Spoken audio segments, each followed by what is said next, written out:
പണ്ട് മുതലേ നമ്മൾ കേട്ടിട്ടുള്ള ഒരു പഴഞ്ചൊല്ലാണ്, താങ്ങോരുള്ളവർക്ക് തളർച്ചയുള്ളൂന്ന്. ഈ കൊച്ചു കുട്ടികളില്ലേ, ഒരു 2 വയസ്സ് 3 വയസ്സ് പ്രായമുള്ള പിള്ളേര് ഇങ്ങനെ പിച്ച വെച്ച് നടക്കണ നേരത്ത് അവർ ഇടിഞ്ഞു പൊളിഞ്ഞ് വീഴില്ലേ.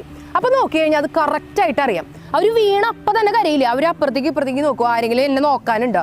അപ്പൊ അപ്പാപ്പനെ അമ്മാമ്മയും അപ്പനെ അമ്മയും ആരെങ്കിലും എന്നിട്ട് അയ്യോ കുട്ടൻ വീണടാന്ന് ചോദിക്കുമ്പോഴേക്കും അവരൊക്കെ ചുണ്ടുളുക്കിയിട്ട് കരയും.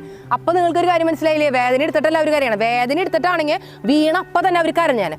ഇതാരെങ്കിലും ഒരാൾ നമ്മൾ അയ്യോ കുട്ടാന്ന് പറയുമ്പോഴേക്കും നമ്മളിങ്ങനെ ആലോചിച്ച് വിതുമ്പി കരയണതാ.